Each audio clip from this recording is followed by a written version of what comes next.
Global Education Colloquium event today. My name is Christy Kelly, and I'm the faculty chair of the Colloquium. It's hosted by the School of Education, the Global and International Education Program. We're also really excited to have the support of the Office of International Programs here at Drexel, as well as the Center for South Asian Studies and Center for Middle Eastern Studies from the University of Pennsylvania. This is a monthly colloquium where we bring in scholars, activists, policymakers, and practitioners in the field of global international education, development, and peace education to share their research and their ongoing activities. We're extremely delighted today to have Dr. Alan Goodman from the Institute of International Education here to talk to us today about the work that IIE is doing, most importantly in terms of rescuing scholars at risk around the world and the role that universities in the U.S. can play in this process. I'm particularly excited to have Dr. Goodman here because he and I have a long history of working in education diplomacy. I started out with IIE myself in 1992, working in Vietnam and opened their branch office there. Dr. Goodman joined IIE shortly after that. He survived longer than I have there, but I'm happy to have followed in his paths in terms of taking my career into academic circles. Dr. Goodman is the 6th president of IIE, which is the leading not-for-profit organization in the field of international education and development training. IIE conducts research on international academic mobility and administers the Fulbright program, which is sponsored by the U.S. State Department. They also have over 200 other corporate programs, government programs, as well as privately sponsored programs. He is also a member of the Council on Foreign Relations, a founding member of the World Innovation Summit for Education, and is co-president of the Partner University Fund Grant Review Committee. He also is a member of the Jefferson Scholarship Selection Panel. He serves on the Council for Higher Education Accreditation International Quality Group Advisory Council and the Board of Trustees of the Education Above All Foundation. He has a PhD in government from Harvard, an MPA from the John F. Kennedy School of Government, and a BS from Northwestern University. He was awarded the inaugural Gilbert Medal for Internationalization by Universitas 21. So for those of you new to the Colloquium, we do have an online participation group as well. So when it comes to the end of the presentation, we'll go back and forth between question and answers in the room, as well as in bringing in our online audience. You will also be able to watch this as an archived presentation via YouTube after we're done today. So thank you everyone for coming, and thank you so much, Dr. Goodman. We look forward to your presentation.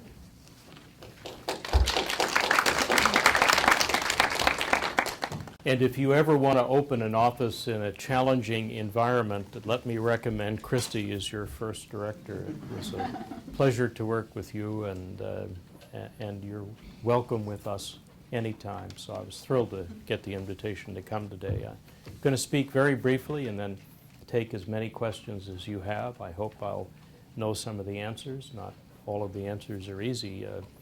But I was struck when I was talking to Salman just a few minutes ago, a student from California, and he asked, well, why did the IIE get started? And I said, isolationism.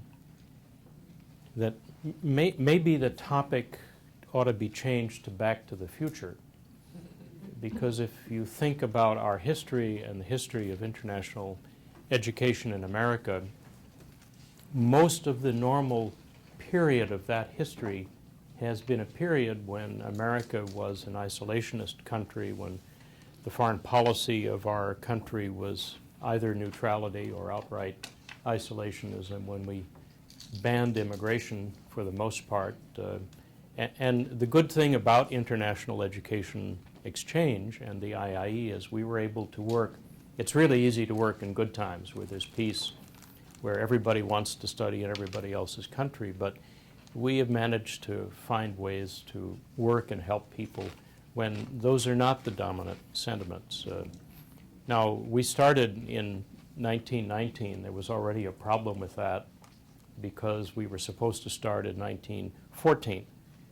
But there was something called World War I, which prevented the free flow and exchange of students and scholars. The founders included 2 Nobel Peace Prize winners who had the simple belief that if we studied in each other's countries, we would be less likely to fight each other, and we would build academic, scientific, commercial relationships that would help anchor peace. they also believed it was really important for the American Academy, which had basically chosen isolationism for 200 years, to be open to foreign students and foreign scholars and to get American students to go abroad.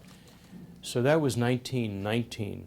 In 1920, less than a year after we started, the U.S. passed the Immigration Act of 1920, which basically banned immigration.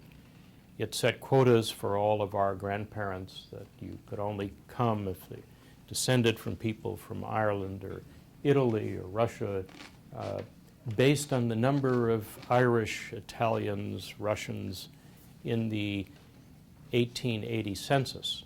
So the idea was to try to limit the number of foreign people at any time coming to America. And immediately we faced a problem because distinguished professors from Germany, England, Italy arrived at Ellis Island and were told that it would be 3 years or 4 years before their quota number was reached so that they could leave Ellis Island. The problem is we didn't have a non-immigrant visa of any sort, neither for faculty nor for students. And so they said, but I'm due to give a lecture at Columbia University or Princeton or Harvard in 3 weeks' time, and waiting 3 years, or I'm about to complete an experiment. And so in the very first year of our founding, we created an arrangement with the Commissioner of Immigration. Remember, there was no non-immigrant visas, to parole everybody into our custody for the time they were here giving the lecture or completing their degree of studies. And when they were finished, they had to put a deposit of $500. Please come in, just have a seat. And apparently in the old office we had several safes, and people came and put $500 in an envelope, wrote their name on it, the date of arrival, and when they left, they would come by the office, we'd open the safe, and there would be their envelope.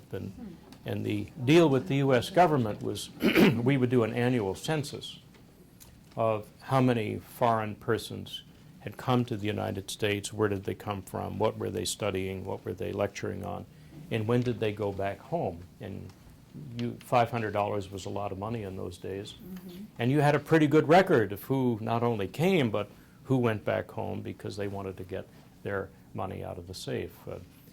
We do this census, we've done this for almost 100 years now. It's called Open Doors, and it is a census of academic mobility between America and other countries, and Project Atlas is a global census of academic mobility that covers about 95%, 96% of all the academically mobile students and scholars around the world. The curious thing, so in the first census, 1921, we registered 6,000. By the end of the decade, we were north of 20,000, and today there are 1 million international students and about 100,000 international scholars transiting the United States. Now, of course, we have a non-immigrant visa system, but the system I just described lasted from 1920 to 1950, because it was only in the immigration reform in 1950 did we provide for non-immigration status, non-immigrant visas, and then a way for students and faculty to come in a more normal process. But if you think of our history, 1920 to 30 was isolationism. The 1930s was a depression. The 1940s was a war. Then we had the Cold War. Then we had a hot war in Korea, a hot war in Vietnam, more Cold War. We had McCarthyism, anti-Semitism, Father Coughlanism. We had and America First. America First was a very popular position in foreign policy in the late 1930s, early 1940s. Walt Disney was an exponent of the American First policy, and a young senator from Massachusetts was a donor to the American First movement. His name was John Fitzgerald Kennedy. So strange things happen in American politics to cause us to go from isolation and insulation to a global engagement. And being at the Institute is kind of like riding a ship in a storm. You hope you keep on top of the wave, you hope you can see the horizon and do some good. But most of our experience is about learning how to work in difficult times. The other thing we do is rescue professors. And again, it was really a complete surprise to us to have to do this. The first professors we rescued were in 1920. And they were fleeing the Bolshevik Revolution, caught in the crossfire of that revolution. They had made it out of Russia to Europe, but nobody in Europe wanted them. Didn't want Russians, weren't sure if they were communists or monarchists or what. And so we began finding places for Russian professors to come to the United States, some to teach Russian, some to teach literature, and many in the science and engineering fields.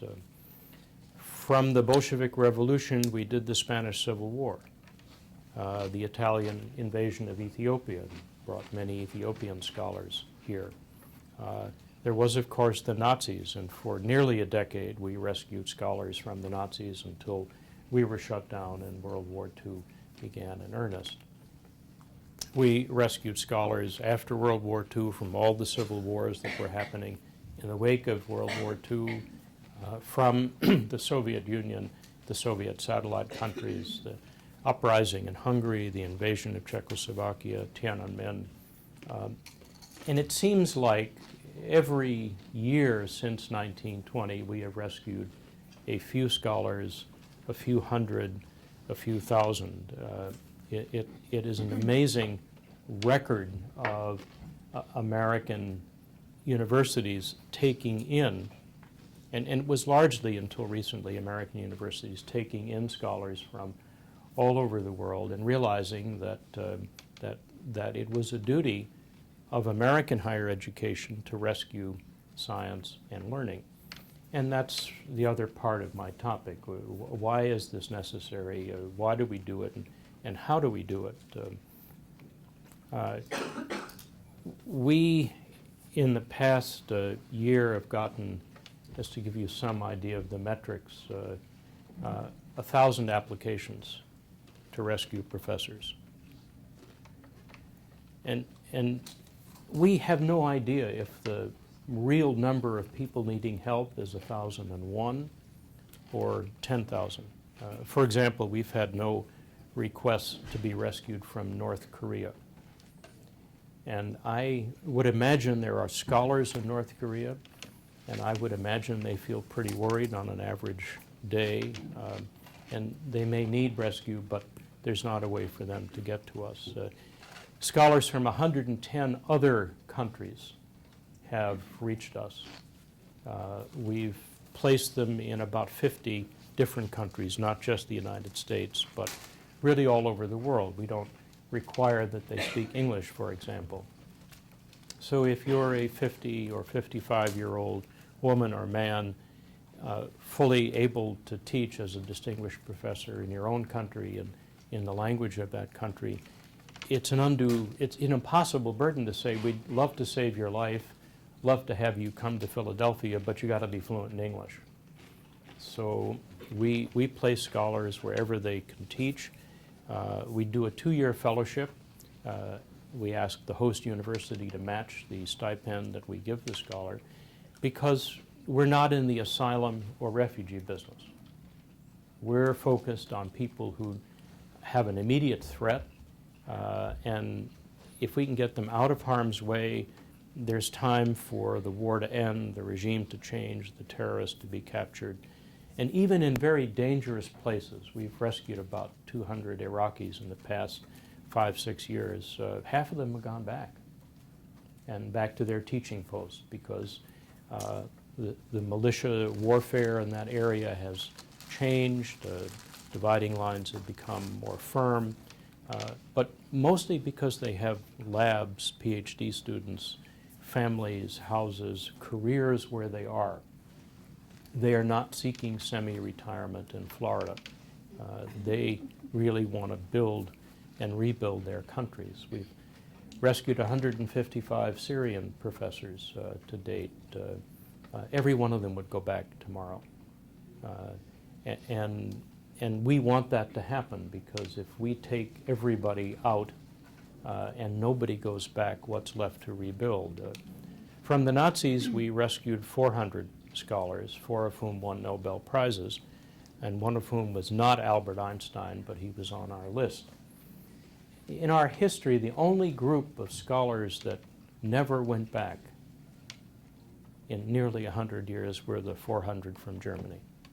They all stayed here and became famous professors at Penn and Princeton, the Institute for Advanced Studies, Harvard, Columbia, Stanford. But our experience with generally rescuing people is the desire is safety, and then as soon as they can go back to rebuild or to try to change their country. We only ask 2 questions in deciding who we help. Are you a scholar? So this is not a program for political activists. It's not a program for journalists. It's not a program for graduate students. We're looking for professors at universities or research institutes that are threatened. And then we ask, what is your level of threat? Because we don't have unlimited, while we have an endowment to rescue scholars, it's not unlimited. And so we try to prioritize by level of threat. How many assassination attempts against your own life, against your family? How many car bombs? How many visits from the secret police that tell you you can't teach the subject, you can't use this book? And we try to deal with the most urgent threats first until the money runs out, and then we start again. We make about 100 grants a year. We probably could make 4 or 5 times that number, just given the proliferation of what's happening. We try to forecast where the next threat is coming, and so far pretty much all of our guesses have been off. We, for example, were very successful in rescuing Iraqis and Egyptians who had a wonderful experience teaching in Damascus and Holmes University. And then we suddenly had the Syrian civil war and had to rescue the people we rescued, as well as Syrian professors who were then threatened by the war. We were rescuing a whole variety of people from the Middle East and North Africa and happily placing them in Turkey. And today we're now trying to help Turkish scholars who have been targeted by the government or arrested or imprisoned in one way or another. We try to help them, and none of us would have forecast a year ago that Turkey would be as significant a danger to academics as it has turned out to be. So nothing about this work is old. We've been doing it for 100 years. Every case seems a little different to us. Every case has a wrinkle, and every scholar's needs are very different. We rescue the scholar. The scholar is attached to a family. And so often it's 5 or 6 other individuals. And if they're children, they have post-traumatic stress disorder. And so you took an Iraqi in here a few years ago, and the entire family needed help. And thank God for the Drexel community. An entire community rose up to help them. Sometimes we have the scholar ready to go, a placement arranged, and the problem is the scholar and 2 children get the visa, but the spouse and 3 other children don't get the visa. And maybe they don't have all the paperwork, or maybe when they fled they didn't have everybody's birth certificate, or maybe if it's a family of 6, only 3 have a passport. And so we end up dealing with families that are divided, and the very awful decision, does the scholar take 2 kids with them and the spouse remain with 2 kids and hope that 6, 8, 9 months later a visa will come through, documentation will come through. So there's an enormous amount of pre-placement care, an enormous amount of aftercare that has to take place. The kids come here, God bless America, you can go to school the next day. Many countries you can't. But many scholars come with college-age students who are medical students because the father and mother are smart, the kids are smart, they pass the national test. The first thing you do when you pass the national test is get placed into medical school. And so they're 2 or 3 years into medical school and then they want to come here. We don't have undergraduate medicine. Nothing that they've taken before really counts. So they have to start school all over again. Things like this you think you can anticipate, you can have a stock reply to, but in fact it's family by family, case by case. And one thing we don't do is make any judgments. And I'll stop at this point. Neither you can be a Shia or a Sunni, you can be this group or that group. We don't. We only ask those two questions: Are you a scholar, and what's your level of threat? When we endowed the fund, we had the idea that maybe we would do an annual index of academic freedom. And like Transparency International, we would publish the results so that you wouldn't want to be known as the most corrupt country in the world, the most repressive of scholars in the world, and maybe that would deter attacks on scholars. We convened a working group. It was a multinational, multicultural working group at the UN. We looked at codes of conduct and statements of academic freedom, including those in the United States.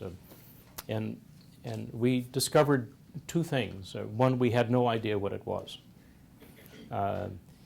We gave a test early on. We read codes of academic freedom, and people said, yeah, it's pretty good. Yeah, just what we should have. And one was from North Korea. Don't mean to pick on North Korea, but there are so many places where what's written is not what actually happens, or what's written is not possible to realize.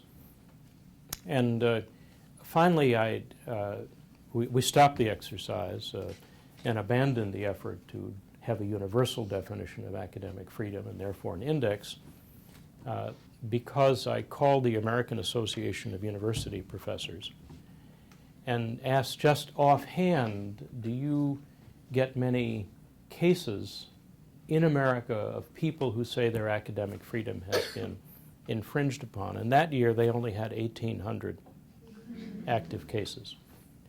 And I'm figuring, who are we to preach if it's difficult to define in any case? The only thing we know how to do is rescue. And rescue is a job in and of itself.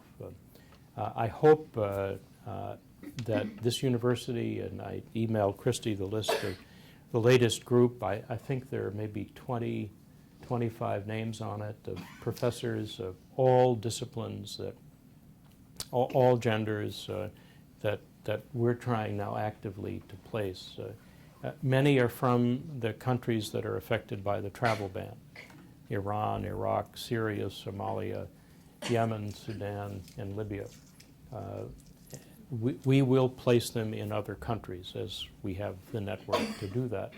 But there are many countries, scholars from countries that are not on the list that need help, and I'm hoping if Christy can send the list around, if your department would be willing to consider taking in a scholar, we'd love to work with you in trying to make that placement happen.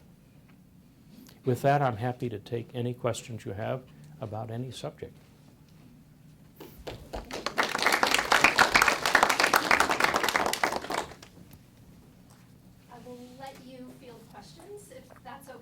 Sure. And I'll let you know, I'll raise my hand if there's any coming in from online.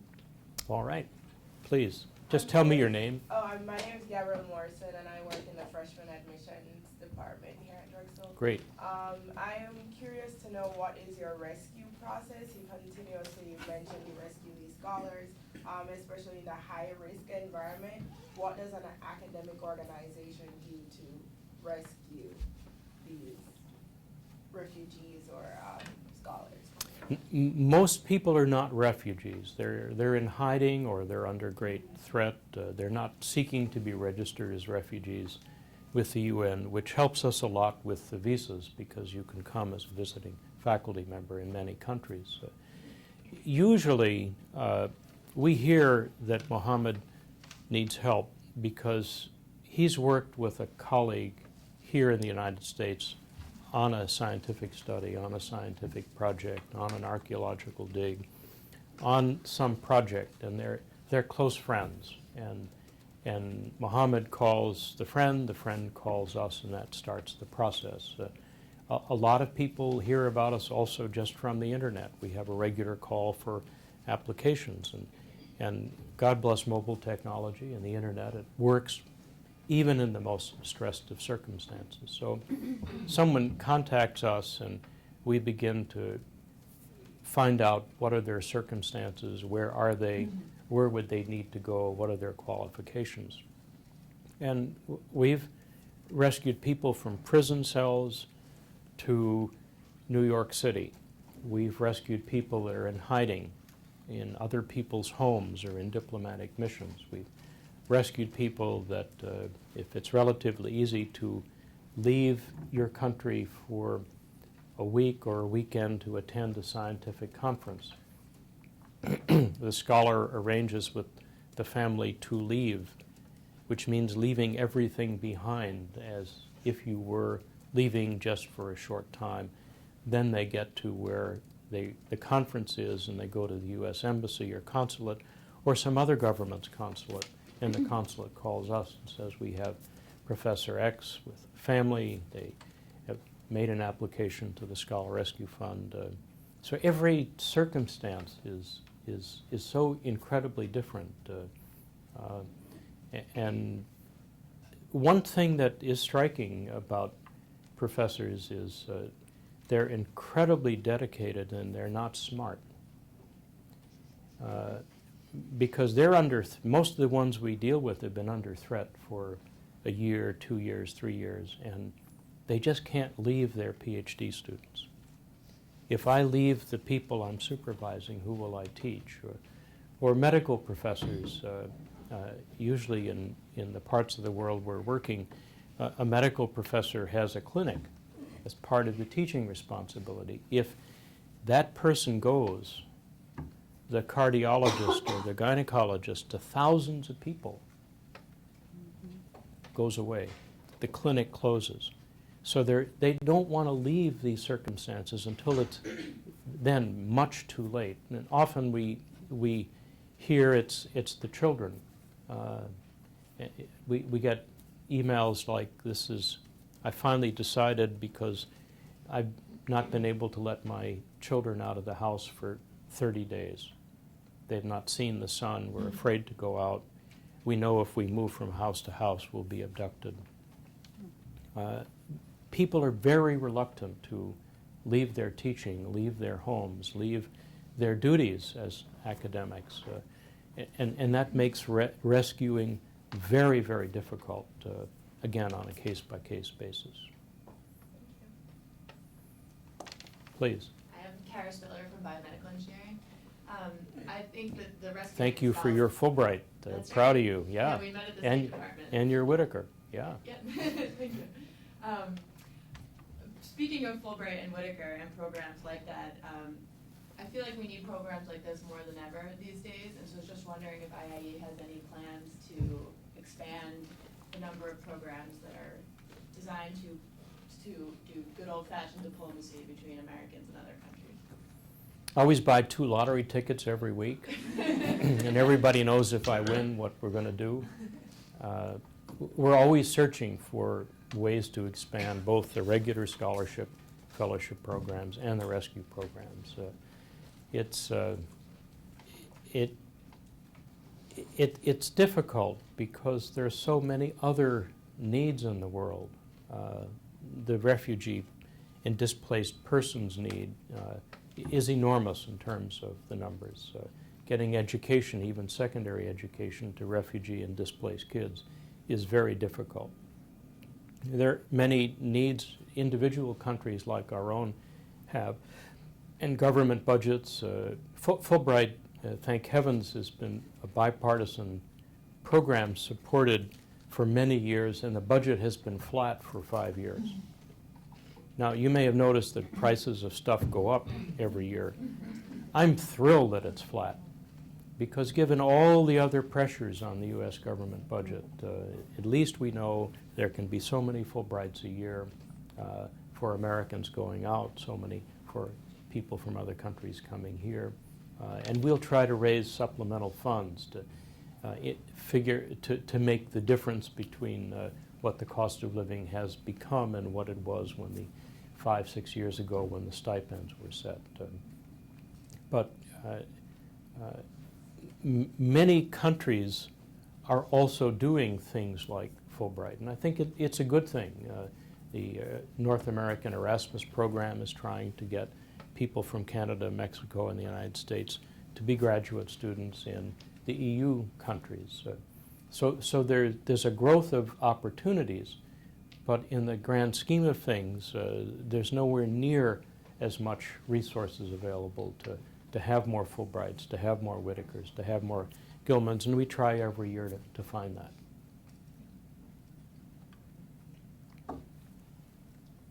Please. I'm Barbara Hookia from the Department of Communication. And also a Fulbright alumna, Fulbright to Mexico. So I just have a lot of logistical questions. Are they coming in like a visiting scholar? If our department hosted a visiting scholar, we could plan for their work. We could say, we know that they could lecture in English, or they would be coming in to do research. But with a rescue scholar, what do we know about what they would do in our department if our department were to try to, what's the length of commitment on the part of the So it's department? 1 year, and then if you're satisfied and we're satisfied, another year to renew. So it could be up to 2 years. You get a full dossier of what they've taught before, what theses they supervise, what their publications are. Because there really has to be a fit between your department and its needs and what the scholar can do. And we've had scholars from Syria that got on a plane Tuesday and taught their first class on Thursday in New Jersey. They're in the IT area, they're in math, they're in physics, they're ready to go, they're fluent in English. We had one very unusual case of a scholar that Georgetown University, where I used to work, adopted, who spoke no English at all. And the faculty of the Center for Contemporary Arab Studies got together and said, all of us studied Arabic in Syria. All of us benefited from the years of Syrian people teaching us their language, their literature, and now we have someone in need. Let's bring him and the family to the Scholar Rescue Program to Washington. Let's house them at the center, and they can teach courses in Arabic, because guess what? The Center for Contemporary Arab Studies is teaching courses in Arabic, and so it was a way for all of the American faculty to give back to all of the Syrian faculty over the years that taught them the Arabic that they speak. And the graduate students love it, because they're together with real Arabic speakers as opposed to Americans who speak Arabic pretty well but are not the same thing. So sometimes language isn't a barrier, and sometimes it's perfectly fine. One of the first scholars we rescued, the government of Spain asked us to rescue a scholar. So you think, wait a minute, Spain is not in a conflict area, it's not in a conflict zone. Why would a European advanced democracy call us? And this was a scholar from the Basque region who was teaching history, and the Basque terrorists didn't want that period of history taught because it involved Basque terrorism. And the easiest way to get rid of a period of history is to kill the scholar. So he had a car bomb He survived a car bomb attack in Barcelona. He survived one in Madrid. And then they called us and said, can you place him in a Spanish-speaking country so he can continue to teach? And we did. We placed him in New Mexico. And it turns out that they really wanted somebody who was able to teach both in Spanish and the Basque language. And the fact that didn't have a word of English didn't matter. So sometimes we have these happy surprises. But that's why every case is, it's casework, and it's so different. And just when you think you've got the right approach and we're going to do it this way for scholars from this country in this field, you get somebody who has another problem. Yes? Hi, Rebecca Colloquium, School of Education, also a Fulbright alum. So as you probably know, some U.S. faculty have experienced increasing harassment in certain circumstances because of their research focus or something like that. Are there any circumstances in which you would rescue an American faculty member and place them somewhere else? Gulp. So far, we've not had an application to the Scholar Rescue Fund from an American under any circumstances. I anticipate that we will.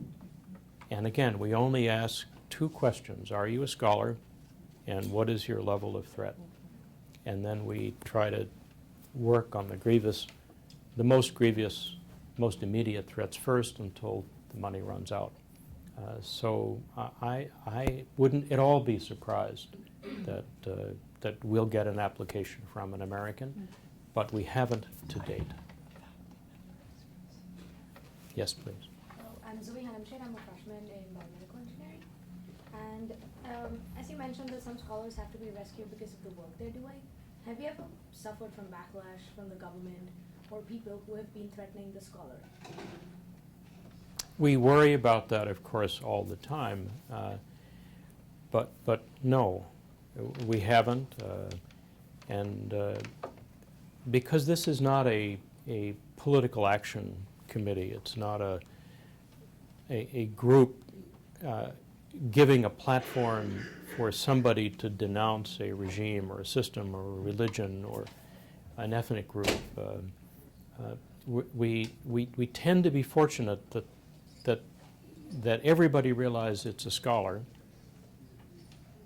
and the scholar wants to do their research, do their teaching, and not use it as a political platform to denounce anybody. So that's why we're sometimes able to let a regime know that you have Professor X in prison.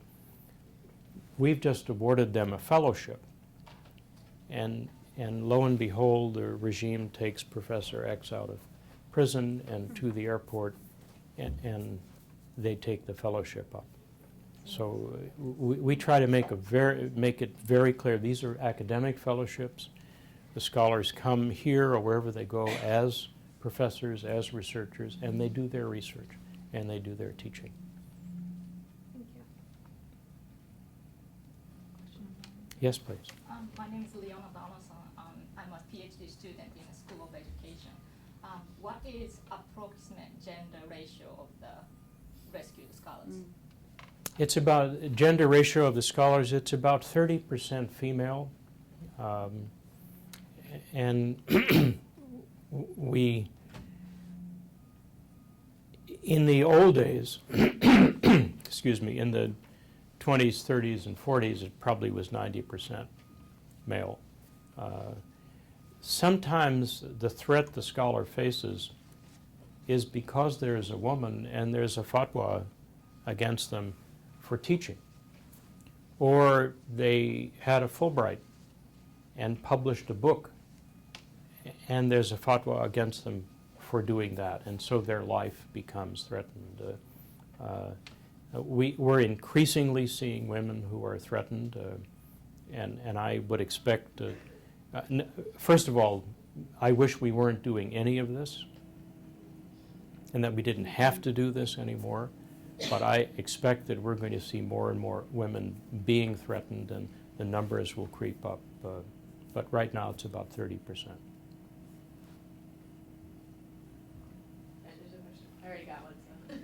Yes, please. I'm Sarah Haley. I'm with Fulbright College of Business. I work with a lot of incoming Fulbrights, and a lot of them come from the travel ban countries. And I'm just wondering, are you planning on still handing out Fulbrights to those countries? And if they're unable to come, will you try and redistribute them to other countries, I guess?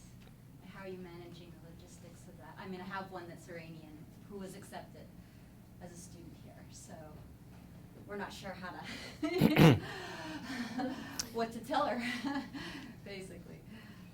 Section G of the executive order allows the Secretary of State and Homeland Security to make an exception to the travel bans and restrictions when it's deemed in the national interest. We are all trying to make the argument that a program like Fulbright is in the national interest. It's created in Congress, it's authorized by Congress, it's appropriated every year, it's part of America's public diplomacy. So it's probably too soon to tell what next year is going to hold.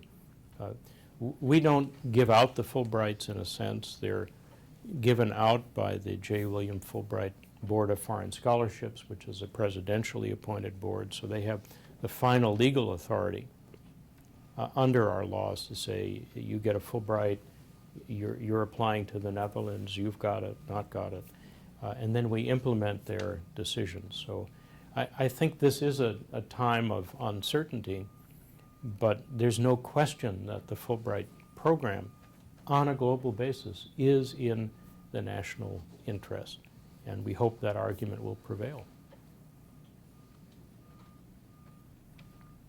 Yes? I'm Emily. I'm a PhD student in the biomedical engineering department.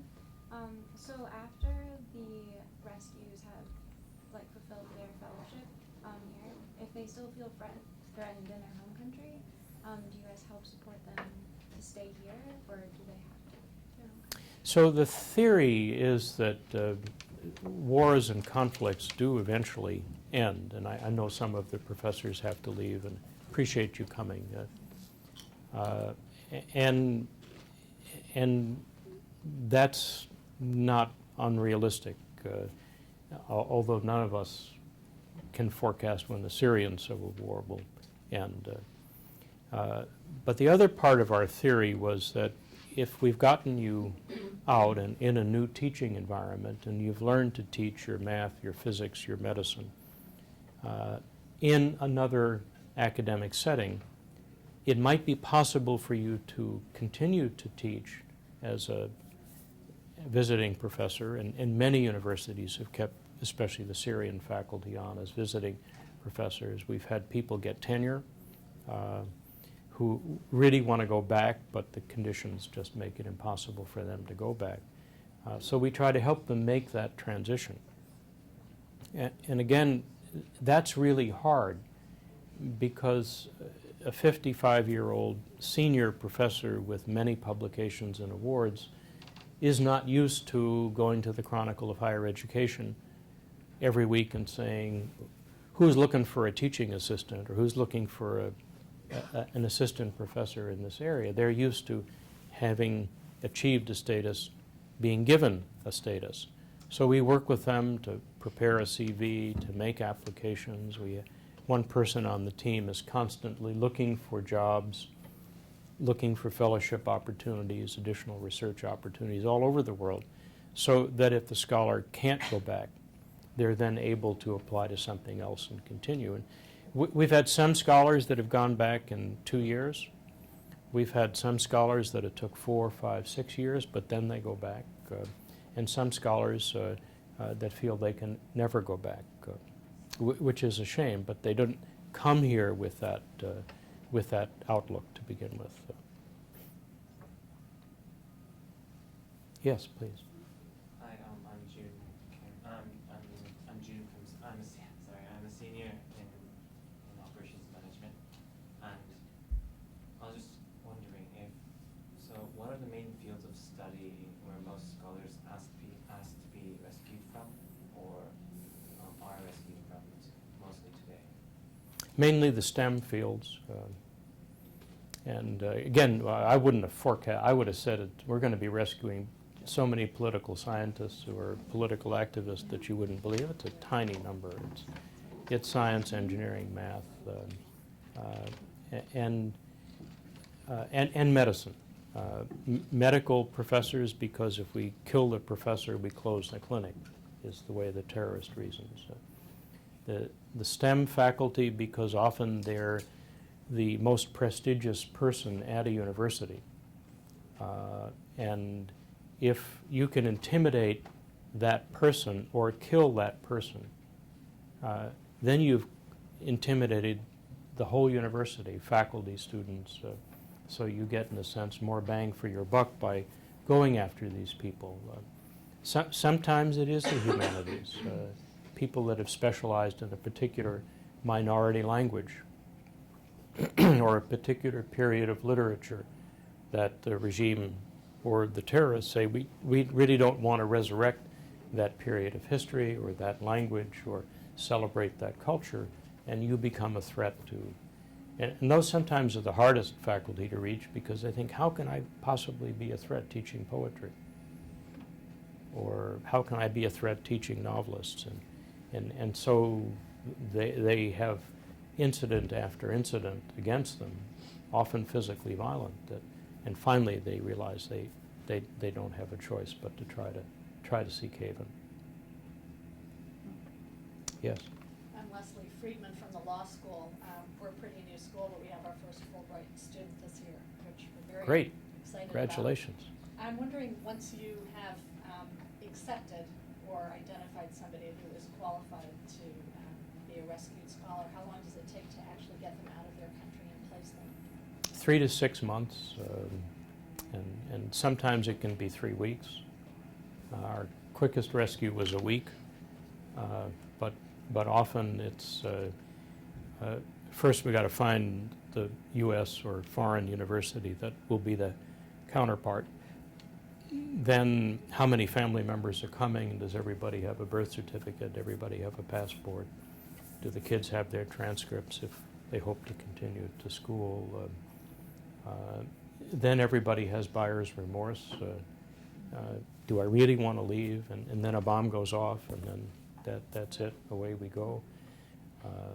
And sometimes it can take a whole year. And we've had people in hiding for a whole year because their field is so specialized. Or we get to a point where they're ready to go, but they're not ready to go. Or good news, we've got 3 visas, but you need 6 because what are you going to do with the spouse and 2 kids? But on average, 3 to 6 months. Yes. Hi, I'm Emily Zimmerman, also from the Klein School of Law. Do you have a network of academic institutions that you work with? Do people contact you to say we would be interested in having somebody? I'm assuming you have to be somewhat discreet because you don't want to disclose that you're working to place a particular person when you are, and people's specialties could be so specific. I'm assuming if word got out, that person could be identified in their home country before they're actually removed from the home country. So how does that process actually work? We work with about 400 universities in America and around the world that are just known, they want to be havens. Sometimes it's the whole university. It's our turn. We'll take anybody that you need to rescue. At some universities, there are endowments to match our stipend. Sometimes departments specialize, or law schools specialize. We're always going to have a rescued scholar in the law. It doesn't matter where they come from.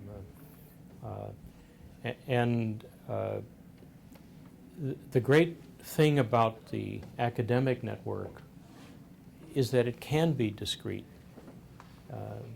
People do keep confidentiality, and when Muhammad calls you and says, I'm really in trouble, you communicate in a way, you communicate with us so that everybody makes the maximum effort to protect the identity, the confidentiality, while getting the conditions right to get the scholar out.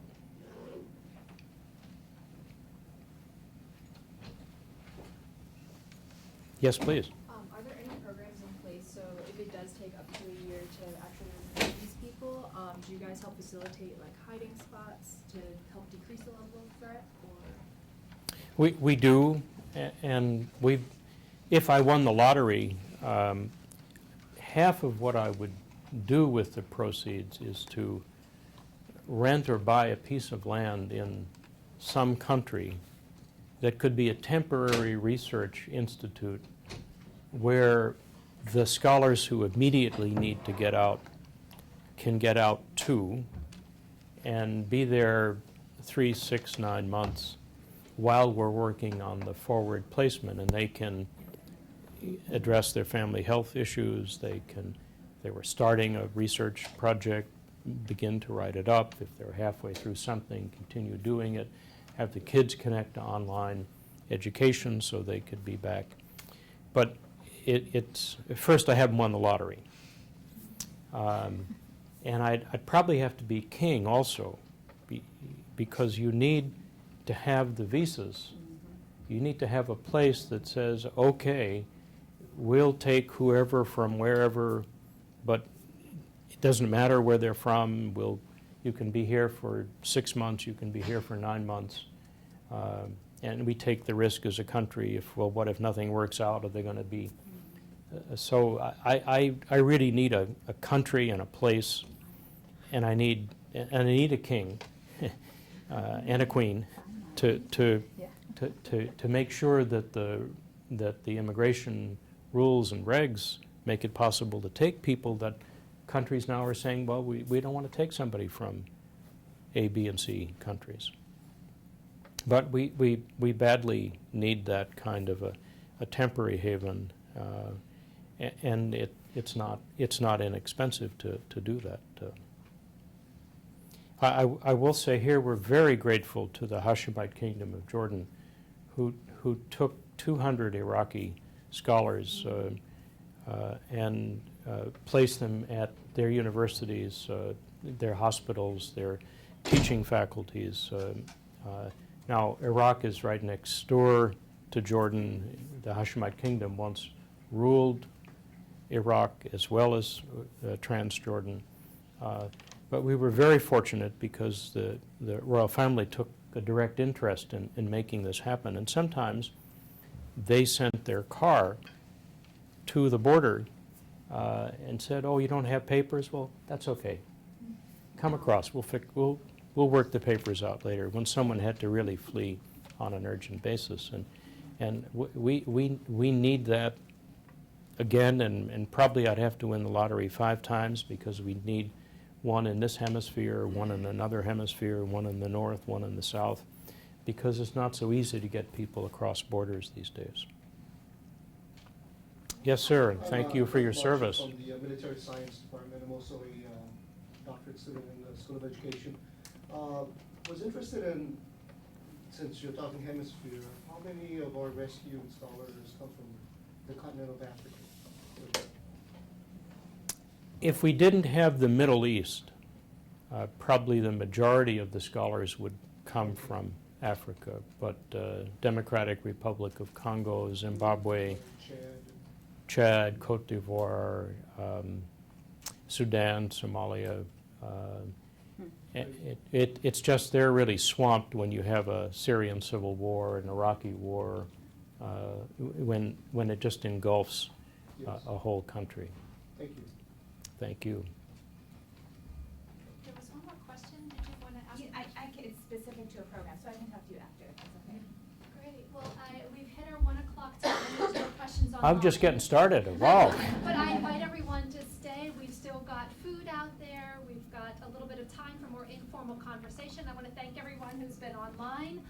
This will be an archived presentation, and I do have the list of scholars that are available now, and we'll send that out probably through Office of International Programs, and people can, reach out to Dr. Goodman directly, or we'll figure out something within the Drexel community how to help.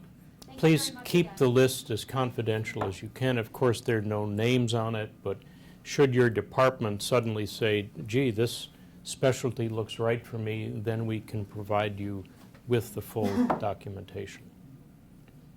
Thank you again. Thank you. For coming.